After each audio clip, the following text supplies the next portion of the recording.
This tape this morning is being made on December 26, 1980.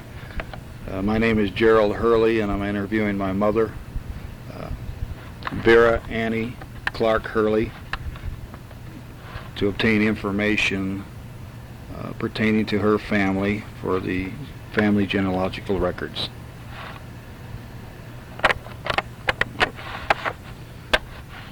Mother, on the tape this morning, we'd like to just have you tell your own, a little bit about your own life as to where you were born, and then tell a little bit about each one of your parents, things that you can remember. Maybe you can start with your father and give us some information as to things you can remember about your father.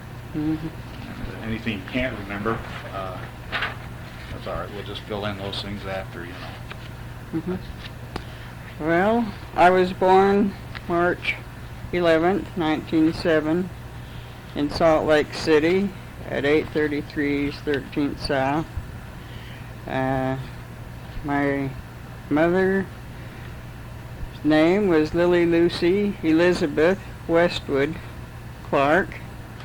My father's name was Herbert Clarke, and I was the fourth child in a family of 6 children. I had 2 older sisters, Dorothy and Grace, and an older brother, Grace Lillian, and an older brother, Herbert Westwood Clarke, most often called Bert. Also had a younger brother, Claude Wallace Clarke, and a sister, Lucy Bernice Clarke.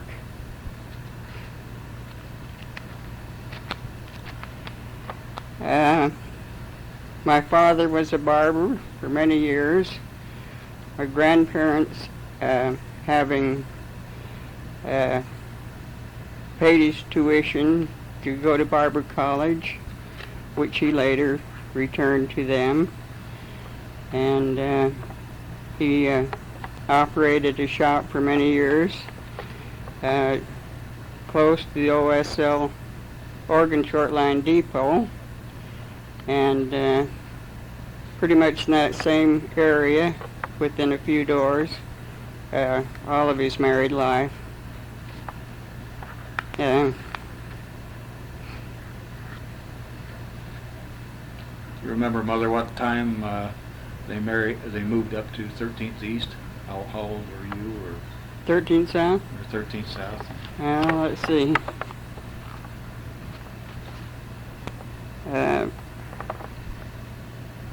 They moved, I'm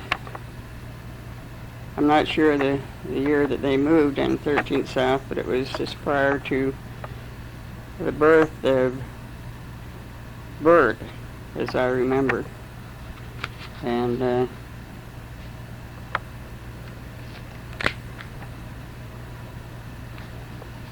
you remember anything special about your father and your mother? Did you have any special get-togethers, or did they have any special programs? Well, why don't you turn it off, Gerald? I've written quite a lot of that out. Okay. You know. Okay. Now, have you written? You've written things such as things you did for Christmas and that sort of thing. Yeah, some of those too. This tape is not to be, it's just for general information, things we might pick up, so it doesn't matter. I mean, it doesn't have to be an exact chronological piece of information. So if you can remember something, if there's blank spaces in the tape, it doesn't matter. Mm-hmm. We're not trying to make an ideal tape at this particular time.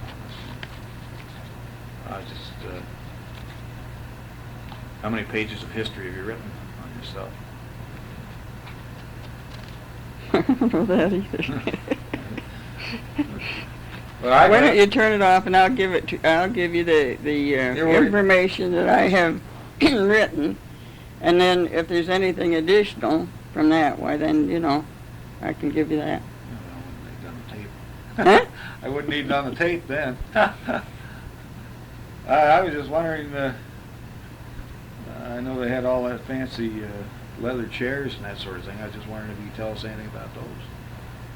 Leather chairs? Yeah, your folks, when we used to go down there as kids, remember we used to like those big leather, two big leather rocking chairs? Well, the two big leather rocking chairs was given to my parents as a gift from Grace after she was a working girl. Yeah. I always wondered where they came from, 'cause Mhm. and I don't know where they went. Do you have any idea? Well, what happened to them? the Jensens. They went to the Jensens. In fact, most of their furniture. What about maybe a little bit about Aunt Grace there? You said she went to work. I know she met her husband, who came from Denver. Well, But I just wonder where she met her husband. Grace was a very attractive girl, and she had many boyfriends. She was especially fond of Louis Topper, who later became a doctor, and Al Muller, and she finally married John McTaggart, or Noble McTaggart, and Do you remember? she met him at the on film roll. She was working there at the same time he was, and she later married him in Salt Lake, and then they went to California to live. Is that because of his work? Well, I guess so, because he followed that same work down there in California. However, she didn't. She was worked for other companies there. Well, if I wrote these down, Gerald, I could have the dates, when they got married, and then when their sons was born, and Okay, different things like that. It's a little more definite. Okay, well, that's not important. We're not trying to get everything right definite. We just want to find out what we do know and what we don't know. We find it. I found when writing things down, you get a lot of information, but all of a sudden when you're talking, like in working with Diana's mother, she'd forget things, and then the next time we'd pick them up somewhere else.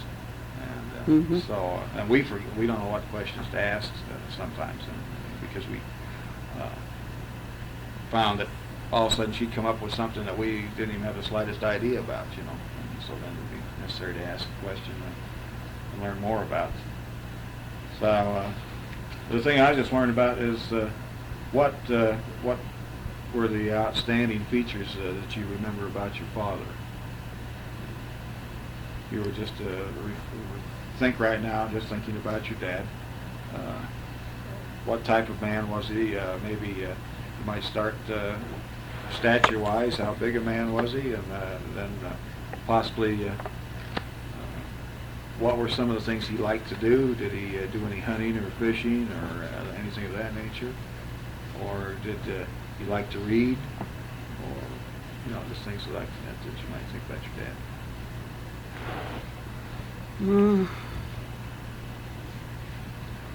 Was he about how tall big a man was he? I imagine he was close to 6 feet, and he weighed around 168. He was auburn complexioned with blue eyes, fair skin. He was always very neat and clean, and always kept his hair shampooed. In fact, he almost shampooed his hair every day when he washed his face, as you might say. And his hair was curly, And at the time of his passed away, he was quite bald and thin on top, although there was still some there, and curly hair, you know, in front. Did your father come down with some sickness or something of that nature when he passed away? Or? No, he was asphyxiated as he was repairing a heater in his barber shop, and he was found by Bert as he went down on the Saturday morning to have his hair cut, which the boys usually did on Saturday. Now let's see. Do you remember any? Did he like to go to church with your mother? I know your mother usually tried to attend church pretty regularly. Yes, they attended sacrament meeting, and Dad didn't attend priesthood meetings too much because he very often had open shop on Sunday morning until about noon in order to get these men who usually came in on the railroad take care of their service for them. And he at one time supported a missionary. Neither one of my brothers served a mission, but Dad did support a mission. His name was a missionary. His name was Lawrence Fulmer. And sad to relate that later, when my mother had business with this Mr. Fulmer, he wasn't as gracious as he might have been in her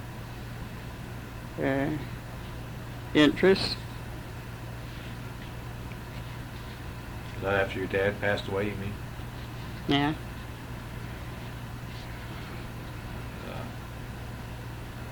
I remember that after Dad passed away, that there was several people came forward to pay delinquent debts that they owed my dad.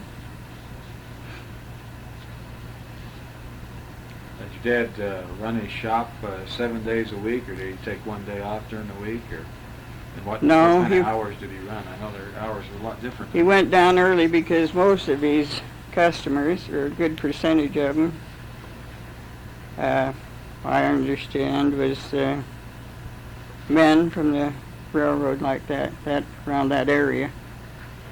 And he used to go early, and he used to, early I'd say be down there about 7:30, and he used to come home about the same hour in the evening, 7 or 7:30. Much of the time he rode the trolley. Later on he had a car, and let's see, now your dad's shop, was that on 2nd South, now down by the Union Pacific Railroad? Mm-hmm. And how far away did he live from his shop? How far away did he live? Did he live down by his shop, or? Oh no, he lived, you mean before he was married? Yeah, when he first started out.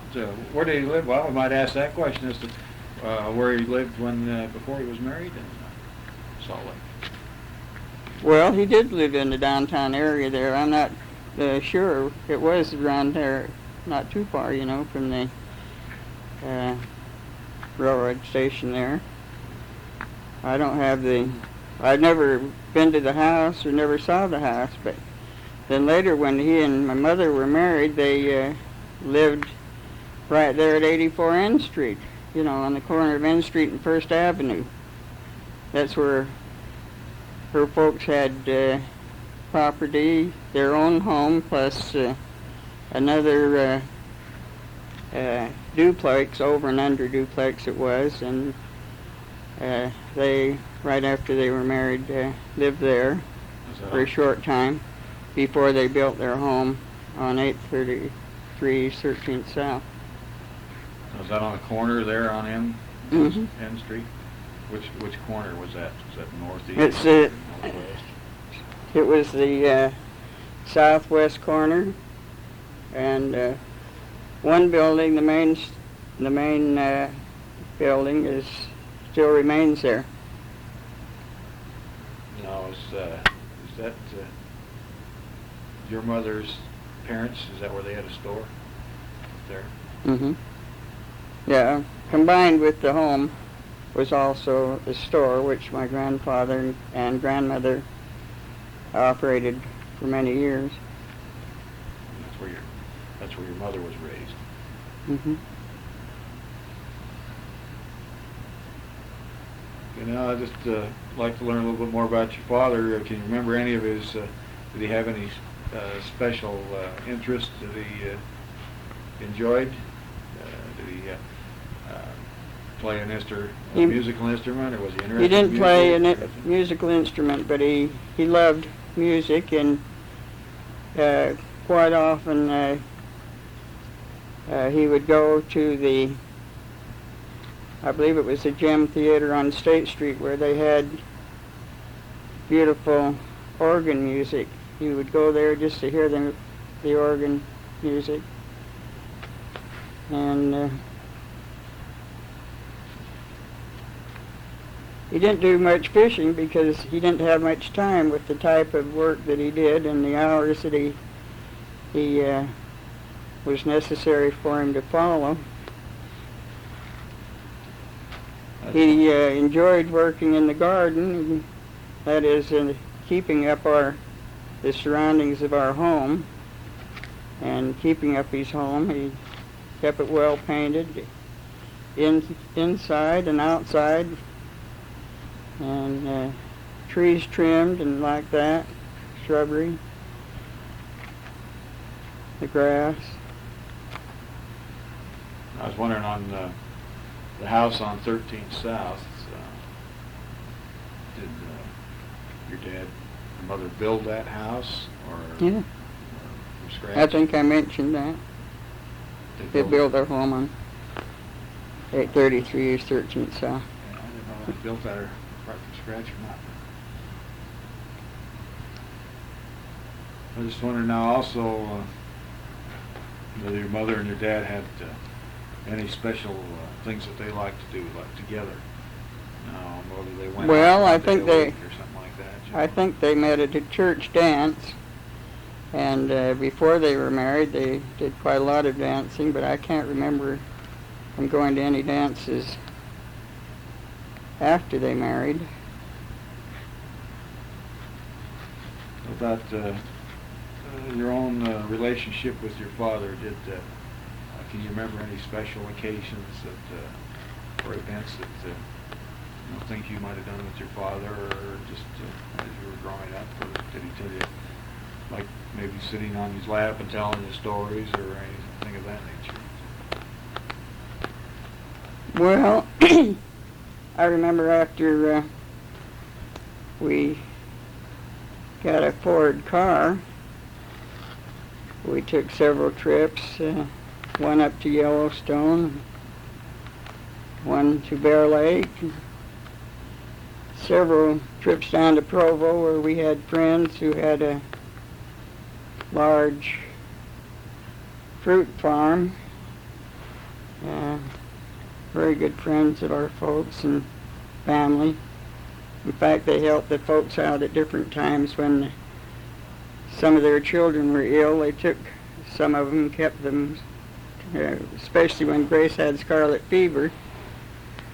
They took some of the others so that they wouldn't contract the disease. And each year at fruit canning time, we'd take a trip down there and bring home beautiful baskets of peaches and apples, pears. We might just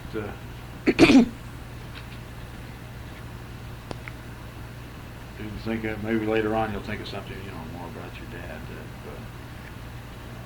Anything you see? Well, possibly is there anything? Well, I remember he was. He did very little punishing as far as the children were concerned, and his main form of punishment, if he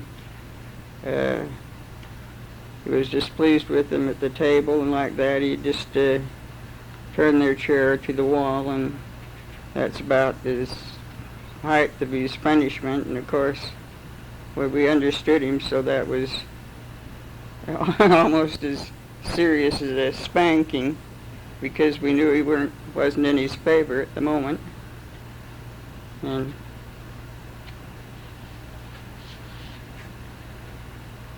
did your dad mention anything about his own childhood, that things he could remember that probably might have stood out?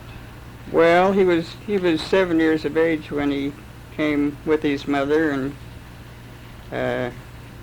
brother and sister from England, and I don't know too much about his childhood before that, but what I do remember is mostly what my mother told me, that his mother, when they settled in Spanish Fork, married a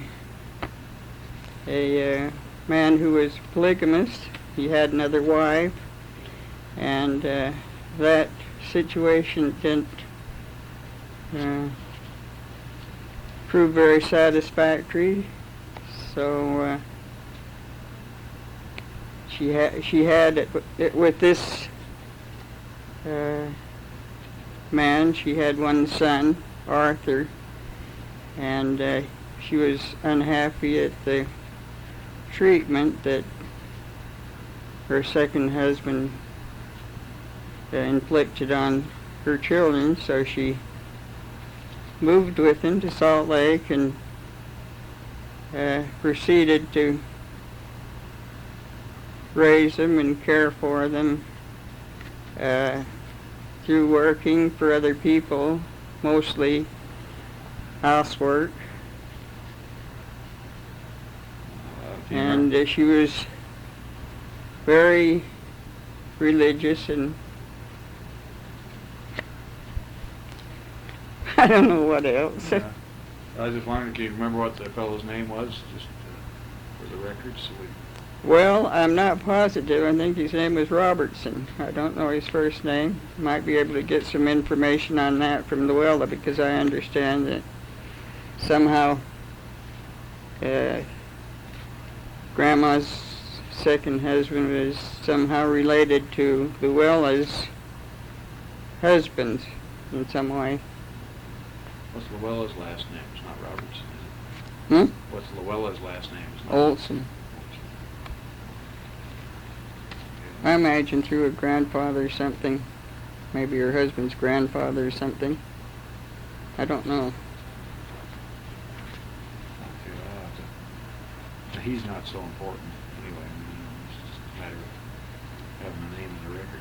Did you know that he was living here now? Who? Llewellyn's husband? He is working as a security guard here in Salt Lake. Where's she? She's still Down California. Her daughter Erin is still living here in Salt Lake. How come he's here and she's down there? Well, he retired, from the police force down there in Los Angeles. Llewellyn's husband? Mm-hmm. I didn't realize she was Well, that much older. Huh? I didn't realize she was that much older than myself. Well, I don't know. I don't think she's more than 2 or 3 years older. He just retired. She was one of the last ones to be married, of the older Clarke girls. Okay, well, maybe I should. Is there anything else you think about your father? What about his education? Now, he came to Spanish Fork at 7, and do you remember how old he was when he moved to Salt Lake? No, I don't. Do you have any ideas to, any schools he attended while he was in Salt Lake or anything like that? The only school that I know was the Barber School, Barber College. And I understand that Grandma Westwood sponsored his tuition and, there.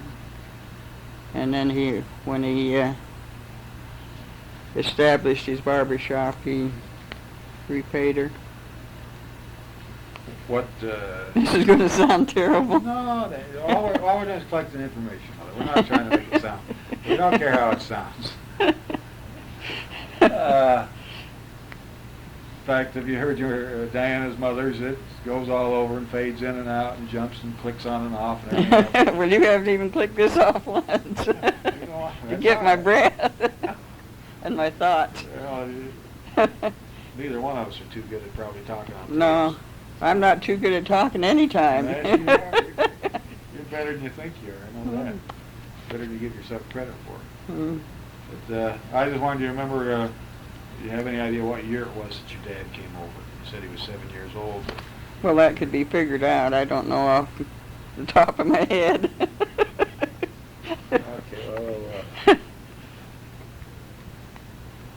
see, I can't think of anything else, unless you can think of any special events that your mother and your dad celebrated together or something like that, Is there anything that they liked, especially liked, big events in their life they can think about? Well, you asked me if he did any fishing. Actually, I only heard of one time when he went fishing. It was when he was gone 2 or 3 days, and when he was coming down the street home after 2 or 3 days, he had quite a beard, and Grace said, "Ooh, look at that bum coming down the street." And then she discovered it was her dad.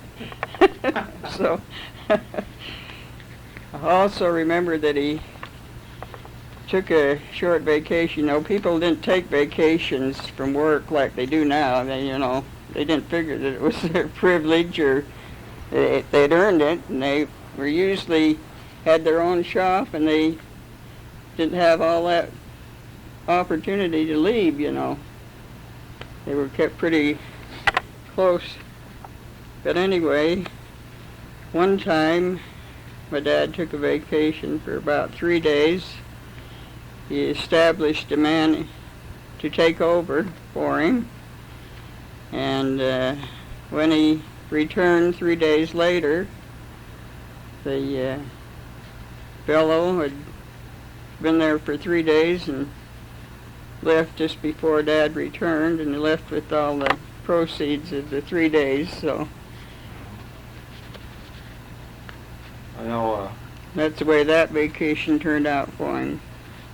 I know it was kind of scary seeing how many paid vacations, and I know that they used to have that Bamberger train go out to Salt Air.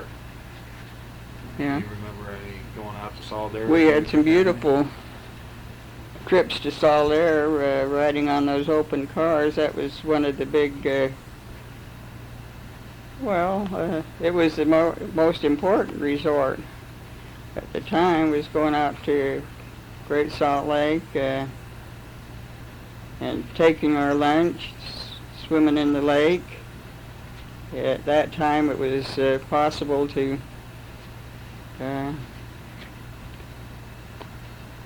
rent a bathing suit out there, and they usually had a photographer there to take different groups' pictures, and that was another highlight, because a lot of when our relatives like Aunt Vi and Uncle Walter had come to visit from Los Angeles, we would take a lunch, go out there and have a swim and have our picture taken, and everybody had rushed for the gate so that they'd be sure and get an open car. They had a few of closed cars also, but everybody liked riding in the open cars during the summer. And I remember one thing about Salt Air, of course, they have this sewage treatment plant now, and they don't have the odor that they once had, but you always knew when you were nearing the Great Salt Lake because of this foul odor.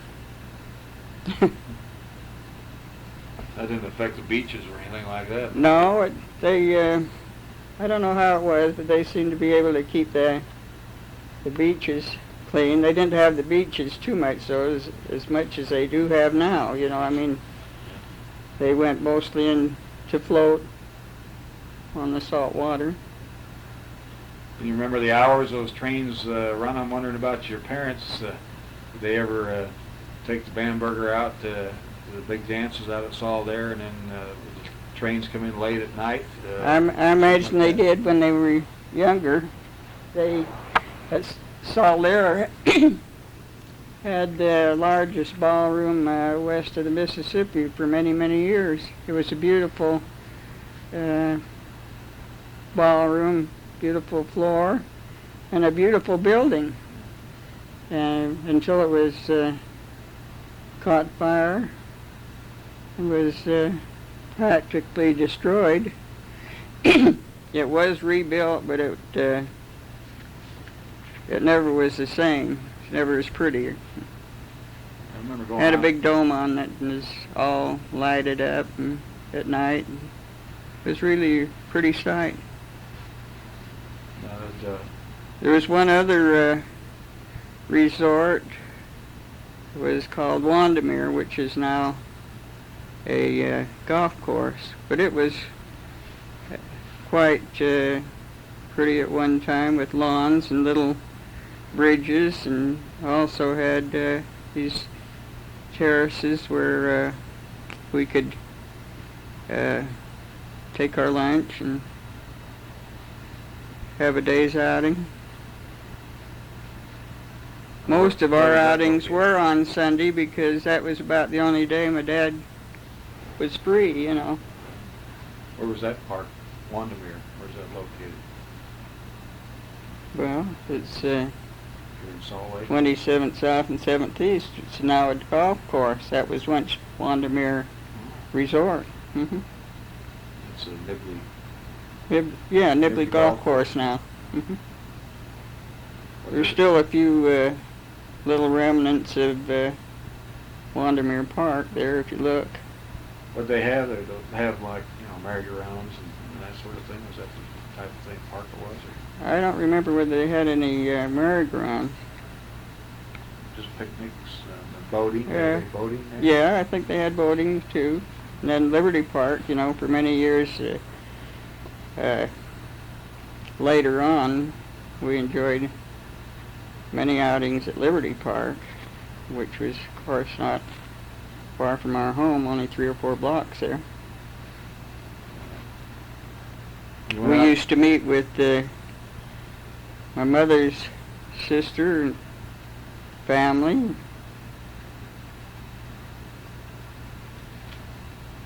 And years ago, people used to spend quite a lot of their time in the canyons. They used to allow them to go up there and take a tent and stay there for several days, a week at a time. No cost or anything like it is now. It was all free. Aunt Days used to go in the summertime and take her sewing and and do all of her mending and make all her children's clothes for school during the summertime up there in the cool. I remember Aunt Dot used to do that.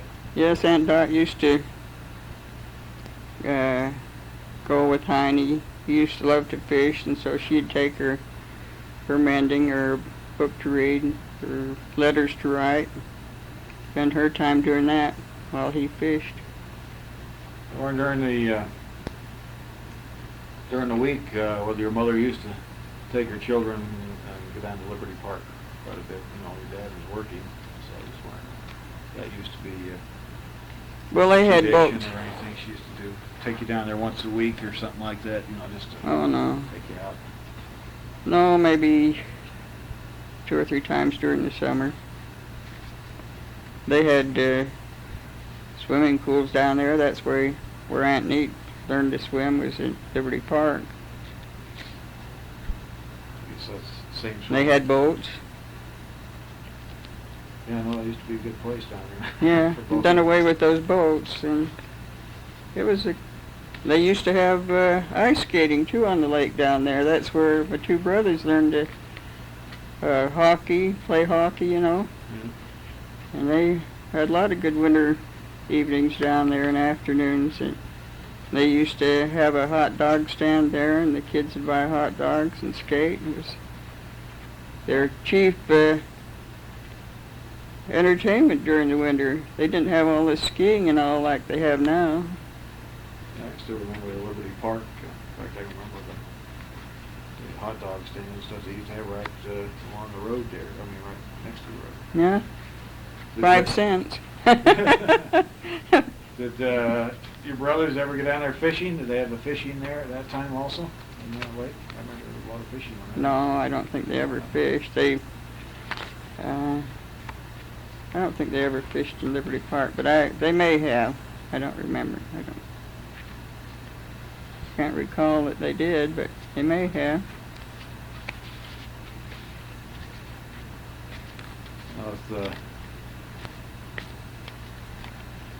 Your dad, you mentioned he had the Ford, Model T Ford. Hmm. Did you ever drive out to Saul there and places like that as a family in your Model T Ford? Or just go out there on the Bamberger? Or is that cheaper to go that way? Well, I don't remember ever driving out there. See, my dad passed away was in 29, wasn't it? You got the dates there, I think it was. See, I think it was 51, wasn't it? Dad was 51 when he died? Mm-hmm. 55. 29? January 17, 1929. Mm-hmm. So I don't remember driving down there, really. Is that Saul there, when was that completed in your lifetime? Can you remember? Was that always there as far as during your lifetime, or did they Mhm. build that while you was living in Salt Lake? No, as I recall, it was always there, you know. I know that it caught fire at one time and was practically demolished. The beautiful floor and everything was destroyed, and it was rebuilt, but it was never the same. Never the attraction, you know, because there were more cars coming into being, you know, and people were finding other means of entertainment. Wondering also if They had a giant roller coaster out there, you know, that was a big attraction. That also burned down too at one time, so, you know. I always wonder how that caught on fire. Yes, well, It was good. I know it was good. Get a rickety there, and there was a hazard. it may have been burned down intentionally. I don't know. Now, one thing I'm curious about, we got the new Salt Palace now, but I noticed the original Salt Palace was somewhere around 9th East and State Street or Main Street. Do you remember The anything original about that? Salt Palace was at 9th South and State Street. Can you remember? Was that flourishing I think it big was- in your time there, or Huh? was that a big attraction in your time? well, Did you attend anything? Yes, there? it was a public dance hall, you know, for those that wanted to go there. Roller skating or anything like that? You don't remember ever going? You didn't ever go down there yourself to roller skate or anything like that? Well, I don't think so, Gerald. I know that my time there wasn't even a trace of it. I mean, I remember seeing pictures up there.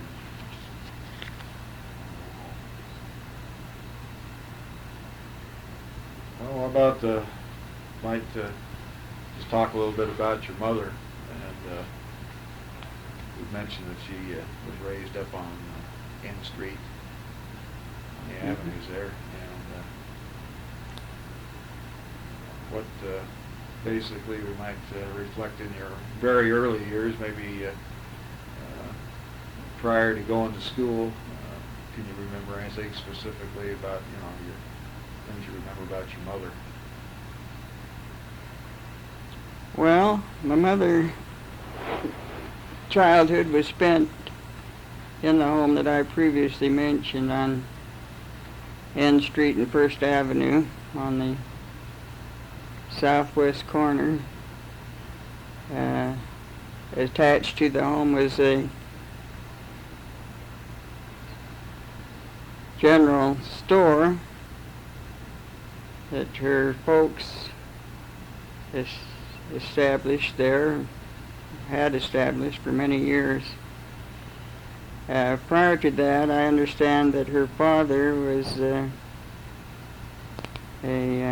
shoemaker, and I believe he was employed for or by the CMI company.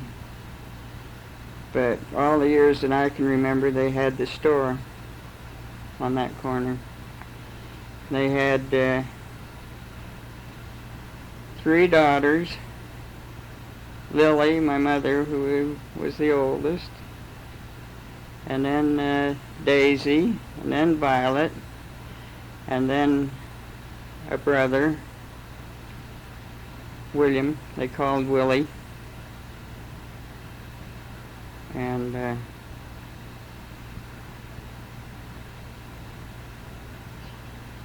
as I remember, she attended private school, as quite a few people did, young girls and all, that time.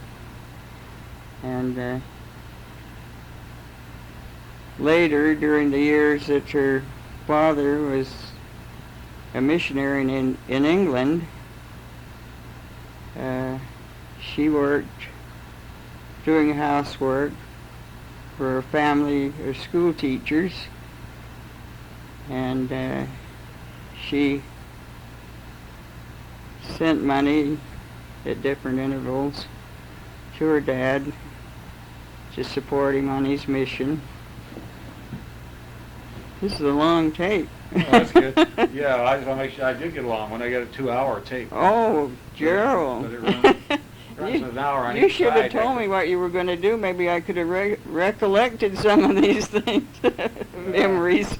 You find some of the best ones come when you're not too sure. And he was pretty proud of her. He wrote that in his diary, that she'd helped him a lot. And of course, while he was away, his wife, my grandmother, ran the store. She was very efficient as a businesswoman, in fact, more so than her husband. But he was very witty and made very many friends very easily.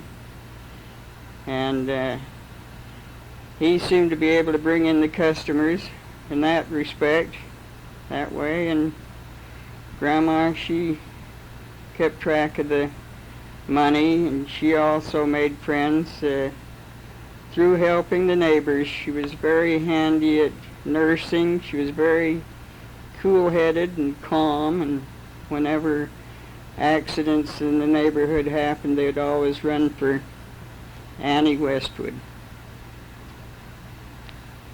And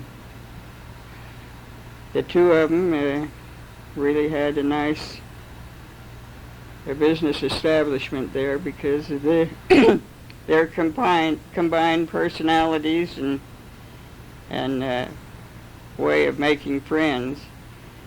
When it come to collecting the money, Grandpa was a little bit more lenient with those who owed than Grandma. She thought that they should pay now what they owed, and then they could continue having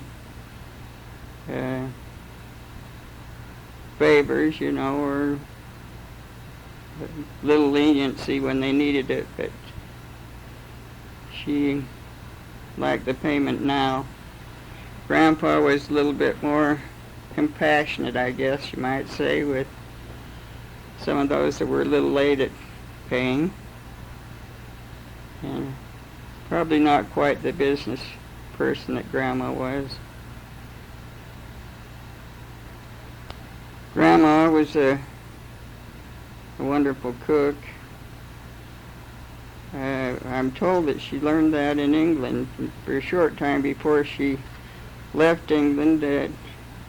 She worked as a cook. I also have found some material where she may have been related to the Churchills. I have a letter that was written by Leah Churchill, and she was much of that appearance of Winston Churchill. She had features,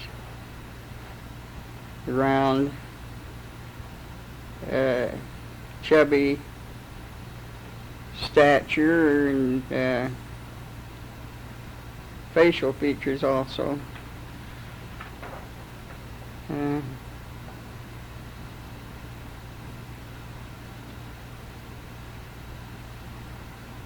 Going back to my mother, she was also a very good cook, very neat housekeeper, very honest. Had her father's sense of humor, I know that. She had her father's sense of humor, yeah, wit. And I think both my brothers more or less inherited some of that too. Bert's lost a little of it since with age, but Claude still has a lot of it. I enjoy him very much for that reason.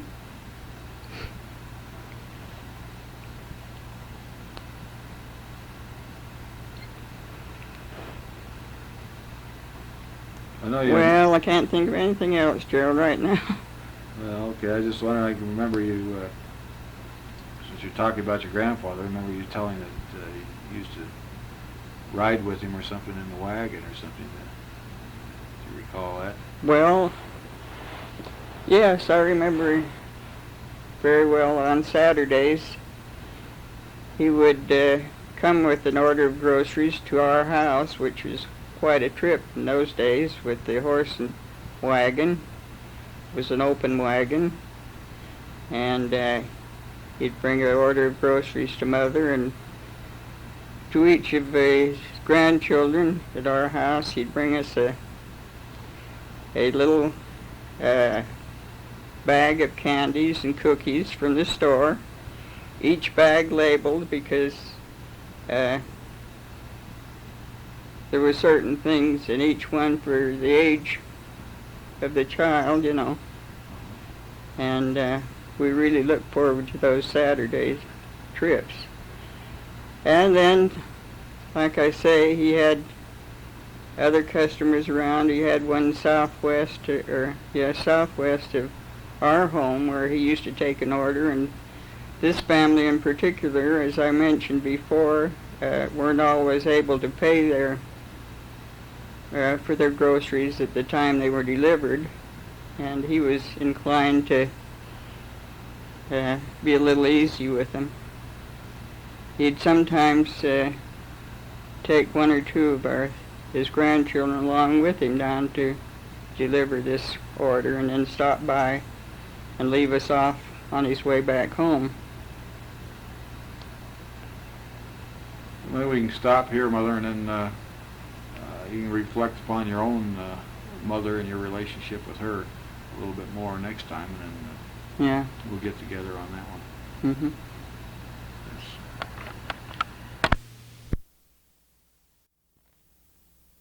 1980. This morning, I'm Gerald Hurley, and I'm interviewing my mother, Vera Annie Clarke Hurley, for the purpose of discussing her mother, who was Lily Lucy Elizabeth Westwood Clarke, and obtaining information from her about her relationship with her mother, so that this information might be passed on to her posterity.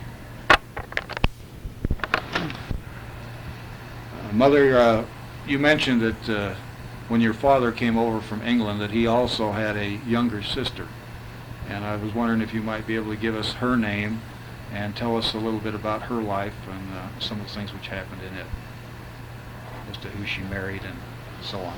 Mm-hmm.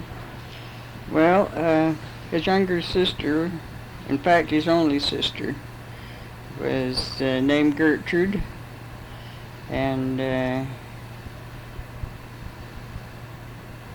she was able to raise 3 children. Claude was the eldest. Jack, his real name was John, after his father, and Laverne.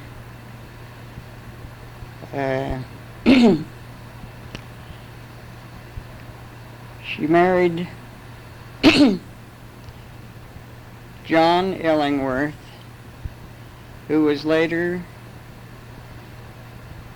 killed during an accident one morning while boarding a trolley car. She later married a John Bertelson,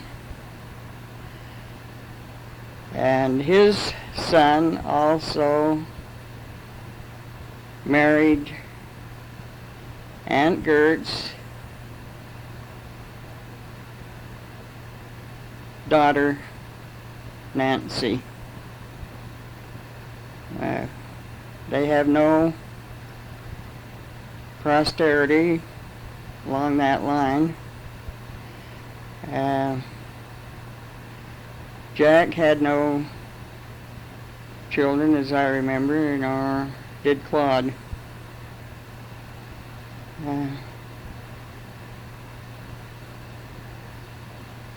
I'm not familiar with Aunt Gert's life to any great extent. For most of her life, she lived over in the northwest area of Salt Lake City, usually in close proximity with her mother, who lived on 6 West for as many years as I can remember.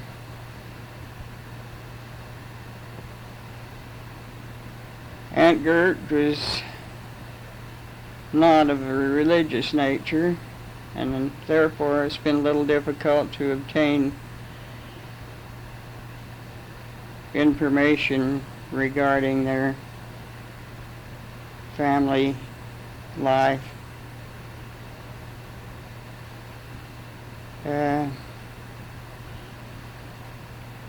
Dad's brother Jack was married and had married a woman by the name of Carrie Reed, and they had 2 children. The eldest, Howard, lost his life was drowned, and lost his life at the age of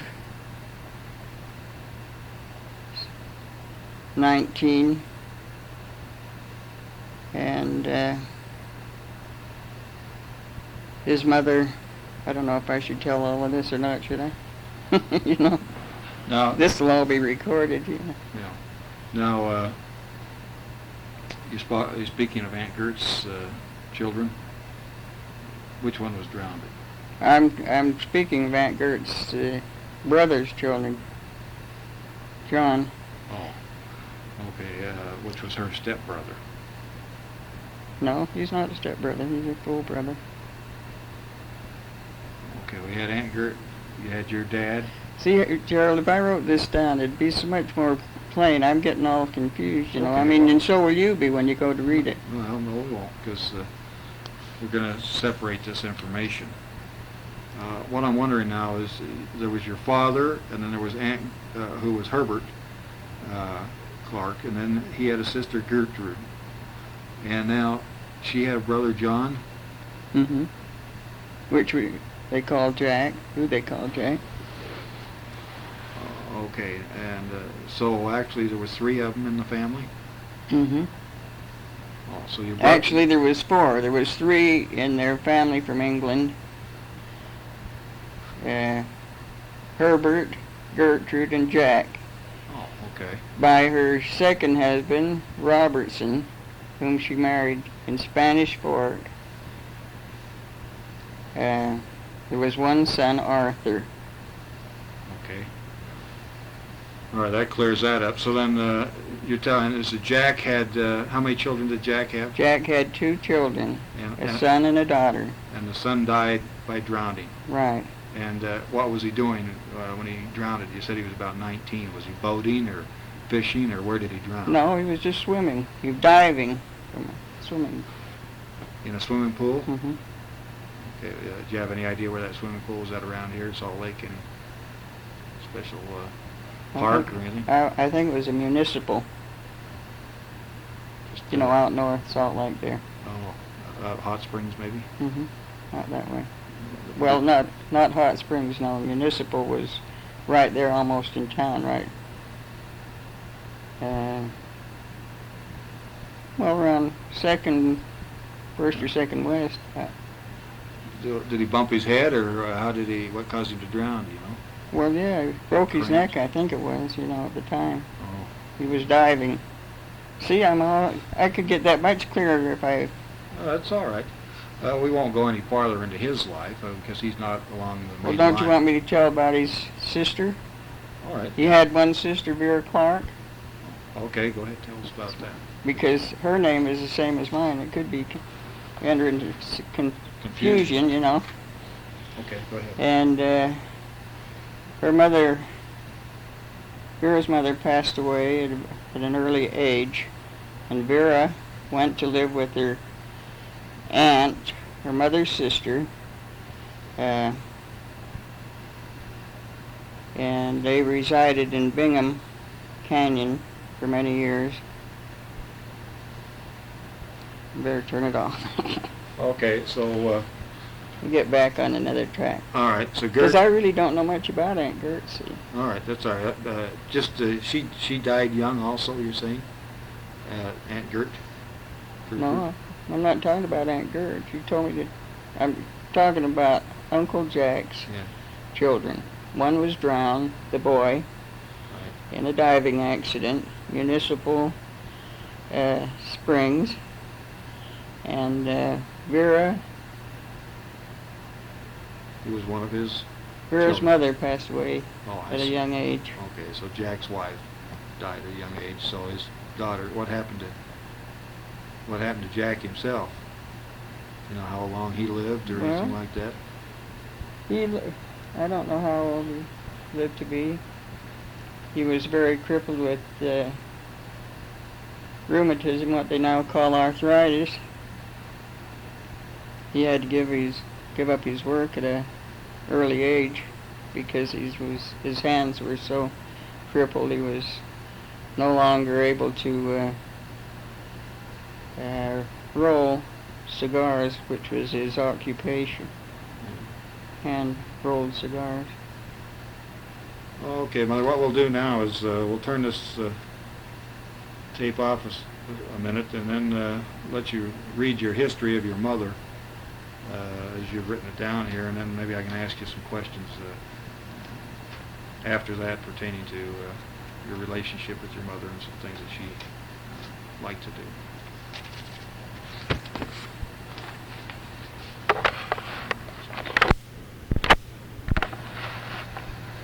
All right, go ahead.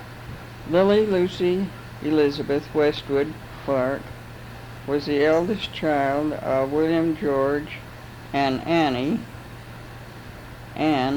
Haywood Westwood. She had 2 sisters, Mrs.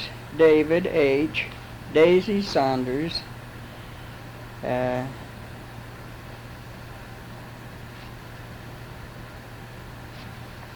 Mrs. Walter O. Violet Tripp, and one brother, William H. Westwood.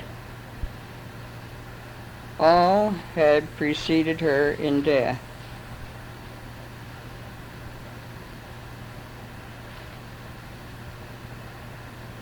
Her parents were converts to the LDS Church in England. They emigrated to America and established a home and grocery business at N Street and First Avenue in Salt Lake City. And the children were born there.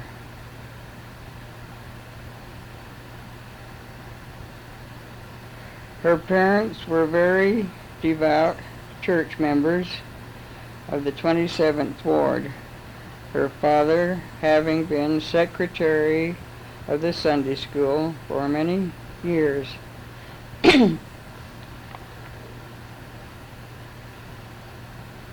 Lily and her father very often walked from their home to the Salt Lake Tabernacle just to listen to the choir and organ recitals. Lily, being of a quiet nature, was inclined to accept positions in the church, such as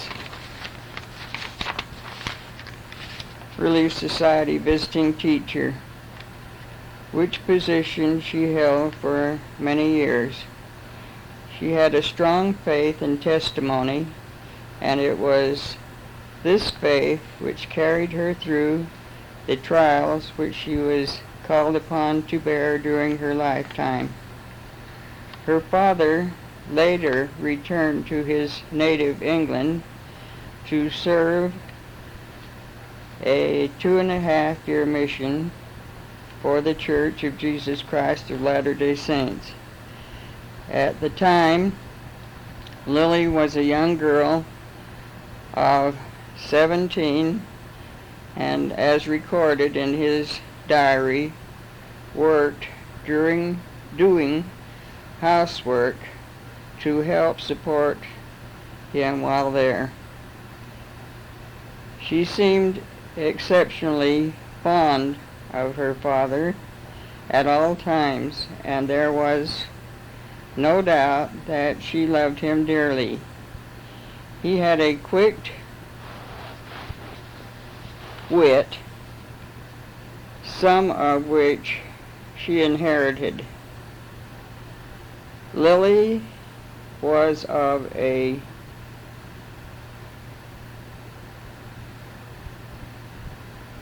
temperate nature.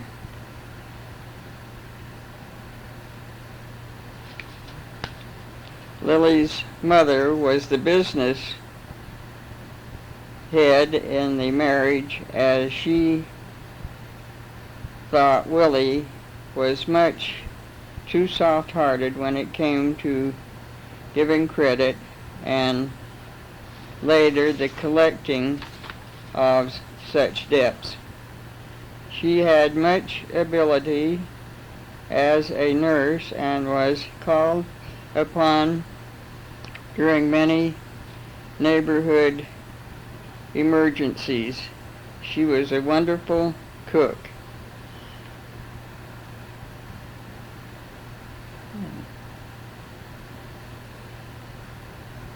As before mentioned, Lily was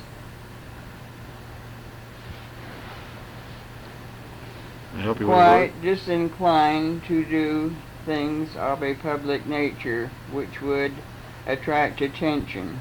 She was honest, fair, considerate, uncomplaining, even unto the end, and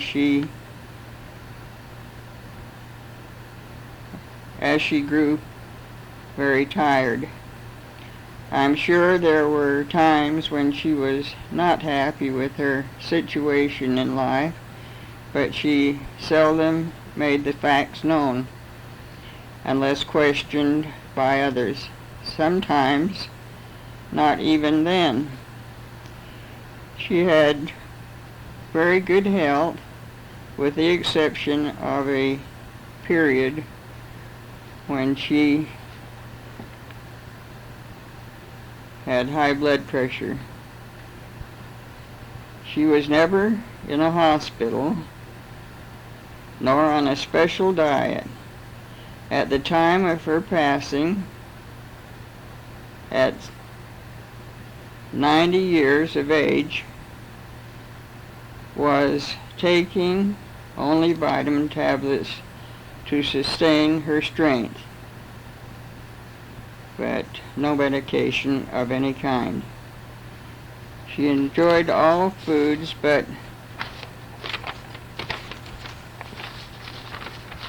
never overindulged, always maintaining a weight of 138 until her late years when she grew thinner, until at death weighed probably no more than 80 pounds.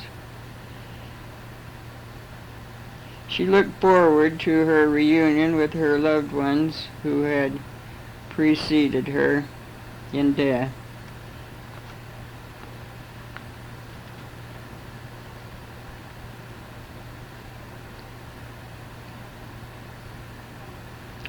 She had a wonderful philosophy of life, believing that things which are to be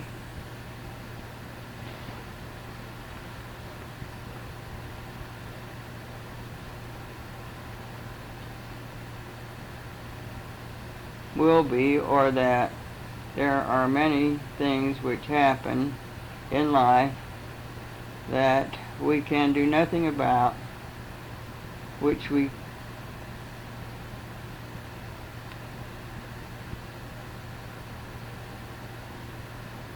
well, that's it. See, I didn't finish this. Okay, well, yeah, I know those are just notes you've scribbled down, and with some corrections and such, so they're a little bit hard to read there. It has a lot of good information. There's a couple things I was wondering now. Let's see, your mother had how many brothers and sisters? Make sure we got that clear. Mother had two sisters and one brother. Okay. And they were Violet and Daisy and William. Mm-hmm. Okay. I was just wondering, whether you mentioned that they were all born in Salt Lake City. Yes. And was your mother born up on N Street? And what avenue was that? Remember? First Avenue. First Avenue and N Street. Mm-hmm. Is that where your mother was born, or was she born somewhere else? You know, if she was born in the house or in the hospital or anything like that? I imagine she was born at home right there, because that's the way most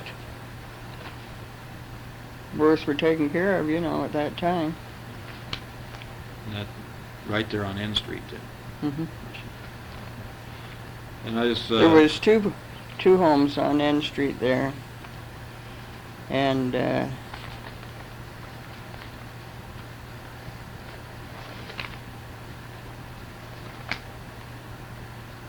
one house was attached to the store, and the other house was a duplex, right? Right.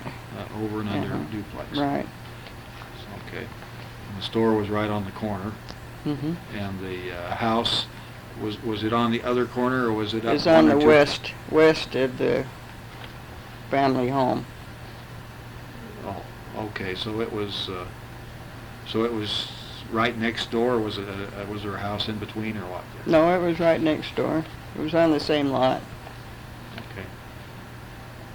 So who lived in the other? Now you mentioned that your mother and father lived in one section of that duplex. Who lived in the other section? Well, my mother and father probably, the duplex next to Grandma and Grandpa's home, the family home, was usually rented. They never lived in it themselves. it was usually rented. And different family members lived there at one time. And at the time of my Aunt Carrie's death, Uncle Jack's wife's death, they were renting that upper part of the duplex. Just getting back to your mother now, maybe we can go back to just a little bit about her schooling. We know she was raised on N Street there. Do you have any idea as to which schools or what her education consisted of? As I recall, she attended a private school. Up in that area? That's about, yes, up in that area. That's all I know.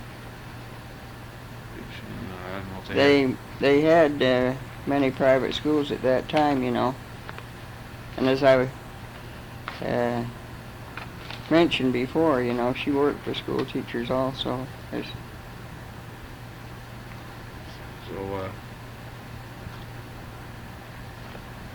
and can you give us an idea as to some of the things she liked to do? You mentioned that she did some dancing. I know that you had a player piano in your house. Yes, that's one thing I wanted to mention, that Dad was enjoyed listening to music. And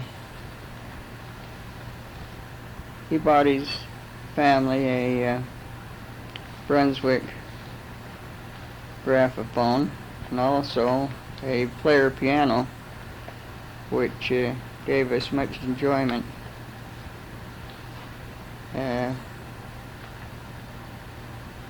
We had the record player at the time of the First World War, and had many records pertaining to the war, you know, like I Don't Want to Get Well and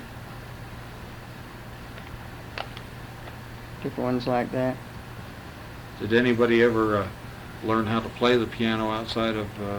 Yes, Grace was the only one who learned to play the piano.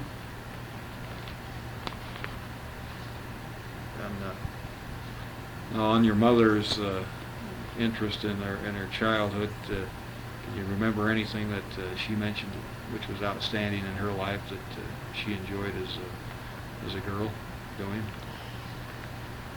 The only thing I can remember is she enjoyed painting. At one time she did some painting on velvet, which was quite a popular thing at that time.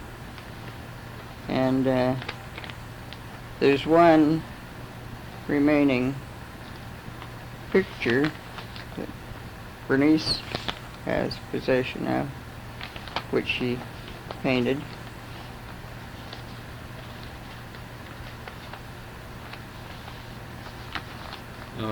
I don't know what her hobbies were, unless they were enjoying cooking and just taking care of her home and family.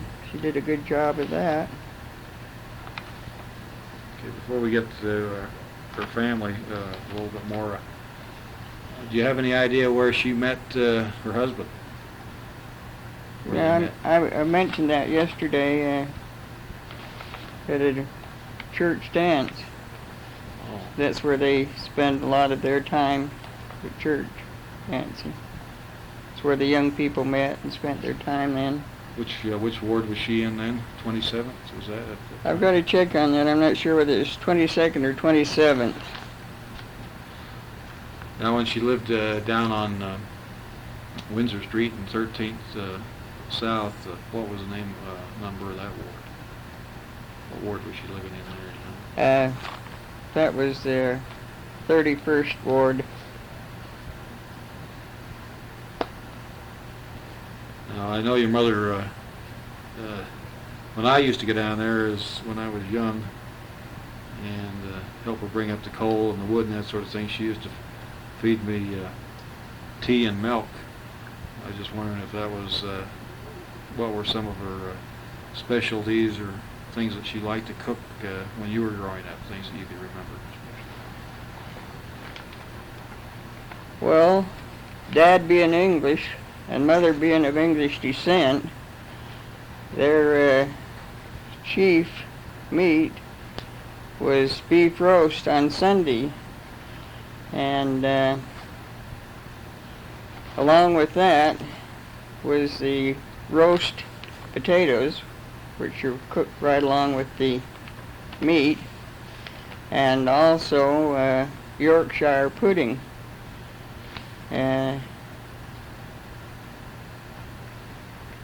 She made to go along with that pineapple custard pudding or lemon pie.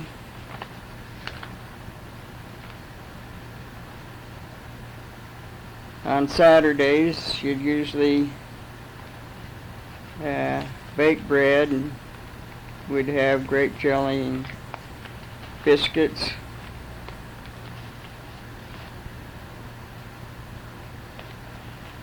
I know your mother put up some fruit and that sort of thing. Did she ever put up any of the apples and that sort of thing she received off the trees out in the backyard, or did she generally let the worms get most of them?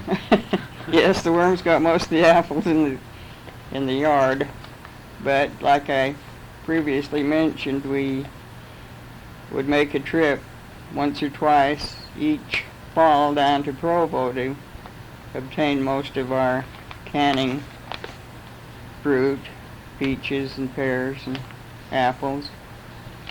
And we did a lot of canning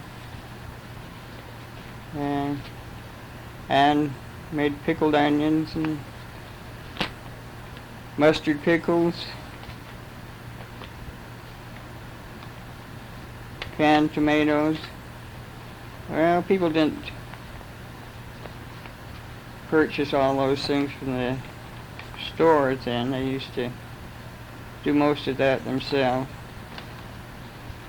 I was wondering, in your households, maybe how your mother might have divided up the chores. Did each one of the well, we each daughters- had our Saturday chores to do, and according to the age of the child, the boys, as Claude mentioned to me the other day, used to bring up the coal from the basement. Dad used to always buy large lump coal because we had a big heater in the dining room. And that was the source of heat for many years.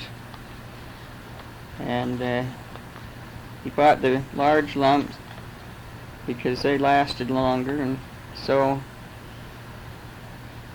it was Claude and Bert's chore to break up the large lumps into smaller lumps for the kitchen range for when Mom would do the baking and like that. Did your mother give the girls assignments as far as cooking? Did she help you quite a bit as far as learning how to cook? Or Well, yes, we helped along with the cooking so that when we married, we all had a pretty good knowledge of basic cooking, along with canning and so forth.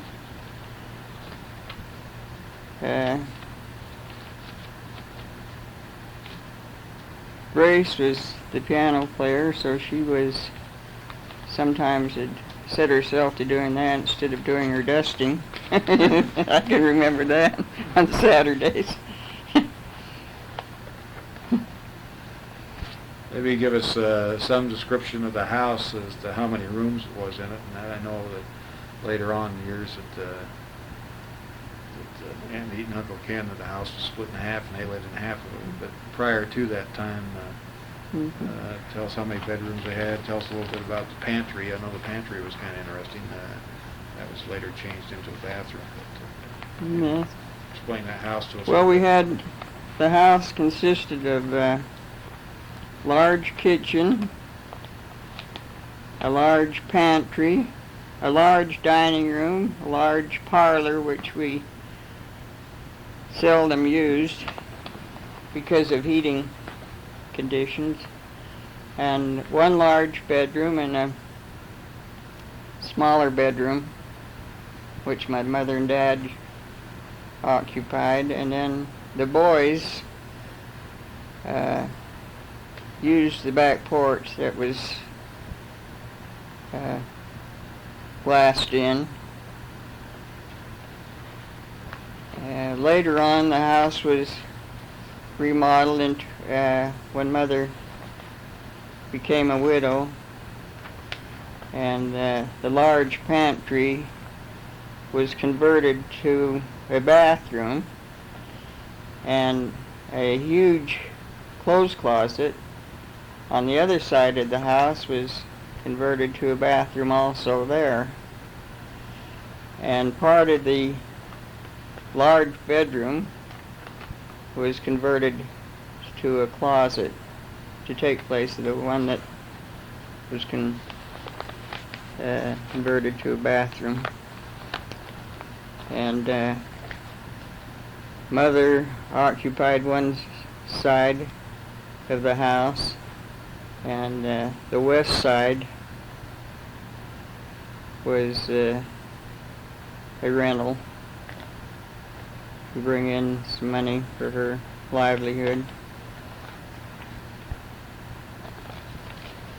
I know out in the Bernice back, and Ken rented it for quite a while after they were married. out in the back there was several sheds, and when I knew your mother, she had her coal down the basement and wood down there. I was just wondering, did you have any chickens or anything you used to raise out in those sheds, or what basically was kept out there? Just tools? Or? Well, yes, for many years we had chickens, and at one time after we had the basement, part of the basement converted to a coal bin, that shed was used for rabbits. The boys had rabbits, and we gradually got rid of the chickens. And when we got the Ford car, Dad had a garage built also in the back.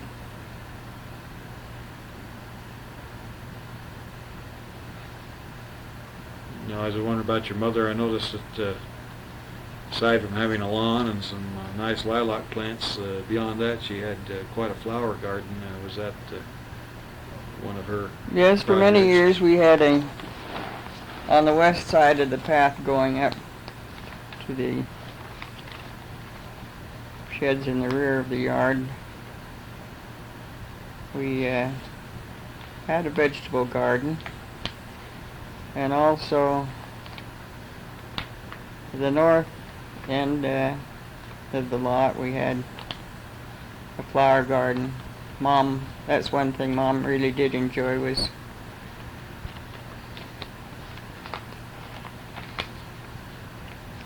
growing flowers.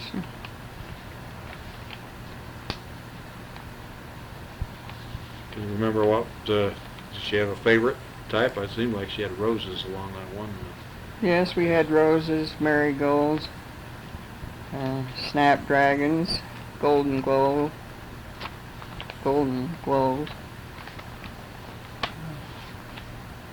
Most of those that were quite common at that time.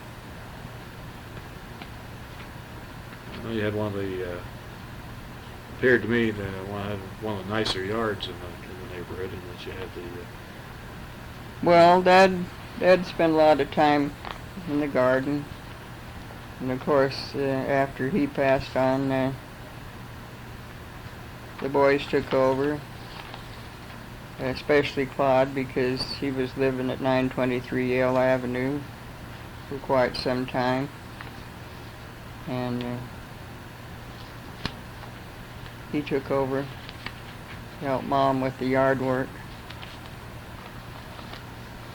I noticed that you had irrigation water coming down the front of your property, and I imagine that is how you watered the yard. I was just wondering who was responsible for that. The boys generally take care of the watering, and they do that once a week, or how'd that work out? Well, most the people then had water rights, and the water was turned into the yard periodically. I think about once a week, or, as I recall. And that was how part of the lawn and garden was watered, but the front area was never flooded or anything like that. That was all by hose.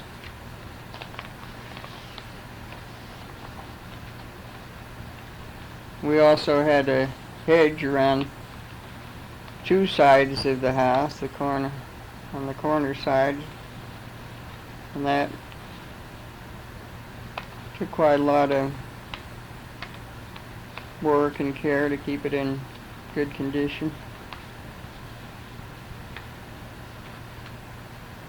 Is there anything else, especially that you can think about your mother, about things that she might have done with your children? About how often did she take you up to visit your grandparents, and did you ride the trolley cars up there, or how did you get up there to drive up, or how did you? For many years we rode the trolley car because that was the only mode of transportation. Later on we would drive up there in our car, Ford car. Remember how much it used to cost to ride the trolley? I can still remember the trolley a little bit myself. I don't think I ever rode it. It wasn't much. I think it was about a nickel, something like that. I remember the trolley went along 9th East. Yes, it went up 9th East and turned west on 3rd South, so we usually had to walk the area from 3rd South up to N Street and 1st Avenue, which was a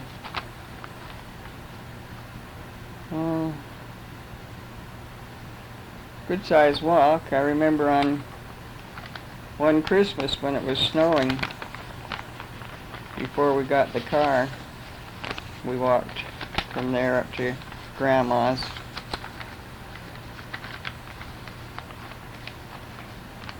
I don't know if I mentioned that or not, but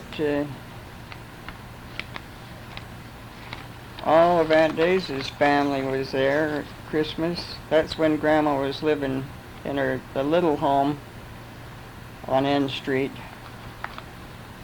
And we had a delicious Christmas dinner, and then because of the snowstorm, we all stayed overnight and slept on the floor in the parlor around the big heater. And the next day, Grandma made turkey soup. We all had hot turkey soup before we started out on our way home. That was one Christmas I remember well. I know when we was growing up, you and Dad used to put the Christmas tree up and everything under the tree all on Christmas Eve. Was that a habit which your own parents used to surprise you and put everything up on Christmas Eve, or did you? How'd that work out? We had no indication of Christmas whatsoever before Christmas morning. Everything was maintained secretly. Even the trimming of the tree was done while we slept Christmas night. And even the decorating of the tree. And of course, we would each put a chair out in the dining room, line our chairs up in a row, and attach a pair of stockings and hang that over the back of the chair. And everything Christmas morning was a complete surprise. We, like all kids, had our desires for Christmas morning. Sometimes, if at all possible, they were met, but of course not always, but we always had a wonderful Christmas. I don't think Santa Claus was as prevalent, so you didn't have a chance to sit on his lap, did you, to express what you No, wanted? we didn't have all of these commercial Santa Clauses, thank heavens. To me, that's spoiled Christmas for a lot of children. Do you remember anything, any surprises or anything that you received in your stockings, any particular Christmas? Well, yes, I remember a lot of wonderful surprises. For one thing, Aunt Vi, living in California, used to always send us something special.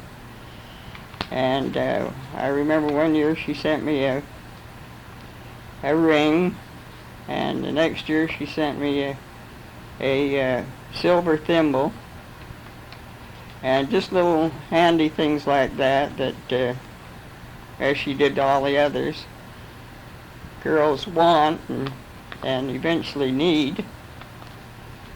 And little pair of scissors for my work basket. I don't know, we always had wonderful Christmases. Did you have a special meal on Christmas, or? Oh yes, we always had a complete big meal with turkey and cranberry sauce, dressing, and yams, and plum pudding with sauce, which was very often spiced with a little alcohol. It seemed to me that that was an English custom. I'm not sure about that, but I remember the large table you had. Was that part of anything Aunt Grace gave to her folks, or was that something that you always had? that what? You had a large wooden table in the living room. Oh, we had a large rectangular table for many years. It was a dining room set, all matched. Then later, we had a huge, big round table. I have an idea that that somehow came from Grandma Westwood's home. Bernice painted it white and painted all the kitchen chairs to match. And for many years we had that huge, big round table, which, if I remember correctly, Maxine Clarke, Bert's daughter, wanted. I think she probably still has that. Whatever happens to the player piano? Claude and Blanche have the player piano. Mom gave it to Claude for all the work that he did for her during the summers, you know, maintaining the lawn like that when she got to the point where she could no longer maintain that. Do you have that in his house? Claude still has the player piano in his house, but doesn't use it. Kathy, I believe, took some lessons at one time using the piano. I don't know if she ever got proficient playing or not. I never did hear her play, but she did take lessons at one time. I guess Thanksgiving was much the same as it is today also, that you got Yes, together? Thanksgiving we always had a turkey and all the trimmings. In fact, I don't know how my mother ever, like on Christmas, how she ever did all those things during the night and cooked a big dinner the next day. I'll never know.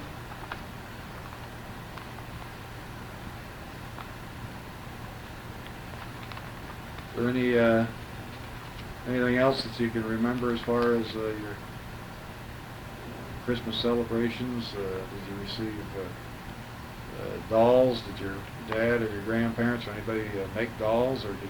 Because I don't think you could buy those. Well, so easy that- in my history that I've written, I mentioned that, Gerald. For many years with Grandma Clarke, with her meager income, she presented me with a doll every Christmas up until she could no longer do so. And I received my last doll from my sister Dorothy, who was then working for the Troy Laundry Company. I mentioned that in my history that I've written. Okay. On your history, I guess you mentioned yourself. Now you were born yourself at on Windsor Avenue and 13th Yeah. South, Mm-hmm. and was all your brothers and sisters born there? No, I think the first one who was born there was Bert. I think that was with the So- two older ones, Grace and Dorothy, were born elsewhere, but I don't know where. Probably up on N Probably Street. on that corner there, by my grandmother's. About your own early childhood, can you remember anything previous to your going to school, things that stood out? Now, I don't know, you were born, as you mentioned, on 13th South in Windsor, and I know a lot of the families around there still had animals and that sort of thing. Were you the first house on that block on the corner, or was the house next door, was that still there, or was that there before you, or what can you remember about that? Most of those houses were built at about the same time. There was Nielsen's next door, and Eldridge's to the west of that, and Folger's to the west of that, and across Windsor Street was the Lane family, and then going up on Windsor Street, there was the Clarkes, no relation to us, and on the opposite side was the Christiansens. We're all neighbors for many, many years. People didn't move, like they do nowadays about every 7 years. They lived there a lifetime, I noticed in the back of all the houses there were alleys. I imagine that's where you put out your garbage and that sort of thing. I was wondering, what did they have? Did they have a wagon come by or a truck, or how did they pick up the garbage in that period of time?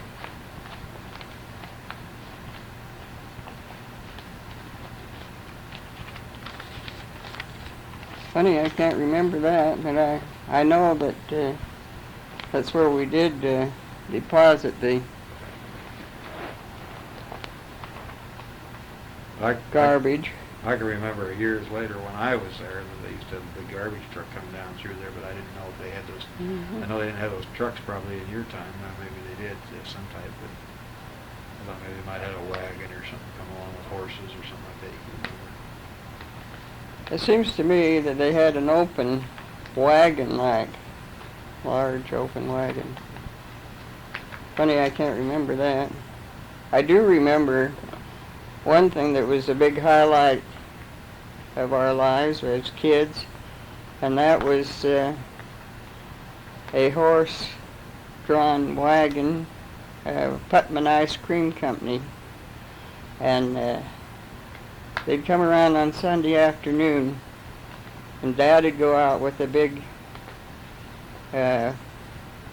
dish, and they'd just put in this dish different flavors of ice cream, you know, just scoops like. Or they did have the cones, but Dad would get all these different flavors, chocolate, vanilla, and strawberry, dished right up in this big dish. According to how many kids were present at the time. We kind of looked forward to that too. That was a big event.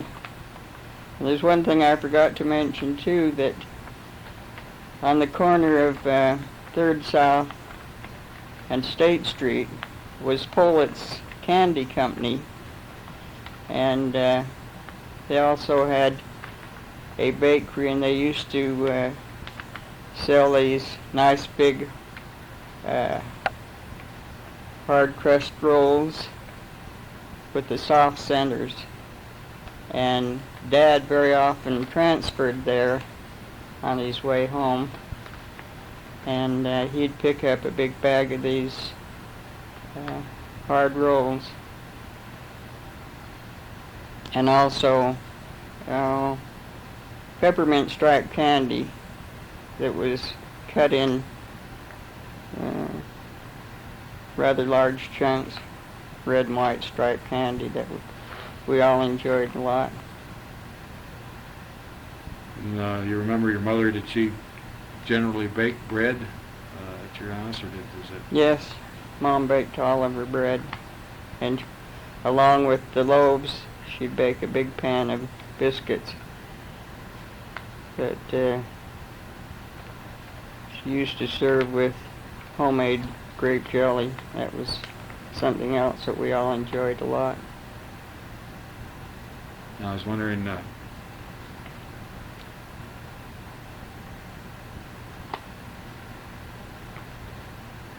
did your mother also serve, I know like I mentioned before, she served us as tea and milk. Was that something she served you often, or was that tea and milk with a little sugar, I believe she used to make? Well, of course, being English, you know, her parents were English, and all, they served more tea than they did coffee. I remember my brother Claude has always been kind of fond of tea, but as children they never served the tea per se. They serve it with milk, you know, diluted down like for the kids. I was wondering also about your father. Did he smoke a pipe or anything? I noticed that of course Uncle Claude smoked a pipe and seemed to enjoy that quite a bit, and I just wondered if he had picked that up from your father. No, my dad never smoked that I know of.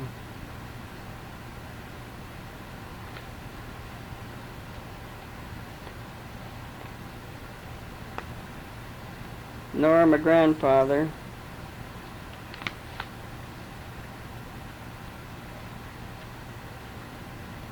I was a youngster before school, and that's before school age. Can you remember during the winter time or anything, did you go out sleigh riding, or what type of activities did you have generally at that time? We did a lot of sleigh riding, yes. And at Liberty Park they maintained a skating rink. They'd freeze the lake over, and that was a center point of activity during the winter. The boys would go down there and play hockey and eat hot dogs. And good clean fun, and they used to have bonfires down there too, you know. They could go and sit by and keep warm. I can remember that they used to publish in the paper what the status was of Liberty Park Lake during the wintertime. They used to tell you whether it was froze over and that sort of thing. A paper? Well, in the newspaper, I can remember they, when I was growing up, seeing the articles where they tell you that what the status was, whether it had frozen over or when it was frozen over. Do you remember that? Well, I don't remember too much about that. As you, what school did you attend? I told you all that now.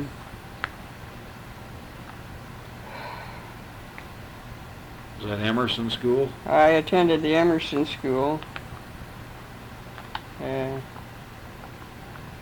then I later attended the Roosevelt Junior High School. I went there the first year that it was built. No. And that was on just north of 9th South there on Lincoln Street, I think. Lincoln or 10th. They've just recently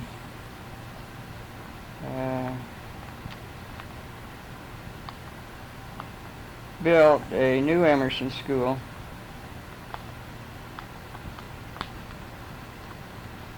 I noticed that. And I also attended West High School later on. Now, what time of the morning did you have to get up? What time did classes start at the high school at that time? Did you have quite a ways to travel? At high school, I used to get the 7 o'clock bus. I used to take that down at 13th South and 7th East. And it would go right down to the West High School. What time did school start? Most times, remember? Well, I think usually about 8:30. So, what about your older sisters? Now, did they attend there also? No, Grace and Dorothy attended LDS Business College. I took a business course at West High School, what they called commercial course at that time. I was also required to take a half year of commercial history and commercial geography and so forth, along with the typing and shorthand. I took Greg's shorthand. About Uncle Bert? Did he attend West High? Did you ride Bert together? and Claude attended the East High School. So at no time did you ever go down to 7th East and get on the bus with any of your brothers and sisters and go to West High School? No. Was you ever in any of the same schools? Like Bert says, he went in one door and out the other. So he quit school early. I don't know about Claude. I don't know if he graduated. I can't say whether or not he did, but he went a little longer, I think, than Bert did. Oh, how many? Worked for the man across the street who did painting and papering. How many years did you attend West High School? 3 years, I think. Did you graduate from West, or? Yes, I graduated from West High School. And what about your sister? Well, I graduated. Bernice, did she go to West High School, or where did she go to school? I think Bernice quit after junior high, and shortly thereafter, about that time was when Uncle Will lost his wife, Gladys, and Bernice went up there to help out with the children. At that time, they had Dale and Lucille and Ralph. You mentioned her first name was Gladys. Do you remember her maiden name? Barker. How many years was your brother William married to her, to Gladys, before he passed away? maybe you can tell I us? don't remember exactly, but Dale was a good-sized boy. He was the eldest of the three. I think he was probably around 7 or 8. And I think it was, maybe 2 or 3 years before Uncle Will remarried. And then he married Ruth Newman. And they had 3 children. Carol and Joanne and Richard. What, They have all married with the exception of Richard has never married, nor has Ralph. no, I was wondering, what did William die from? Just natural causes, or did he have some sickness, or what was his? He died of a heart attack rather suddenly. I believe at the time that he was taken ill, he was doing some housework and was taken to the hospital, but was only there a day or two before he passed away. Seemed like I could remember that event when I was Mhm. real small myself, so we went down there. Yeah, you probably can. I can remember the house, the wood inside the house.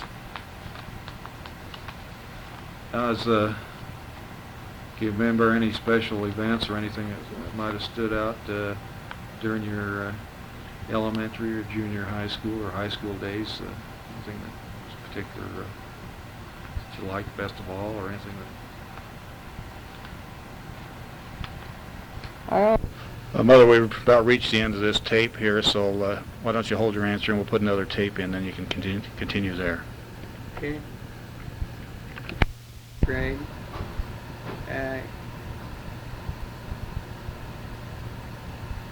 We subscribe to the Audubon Society, and each month we would receive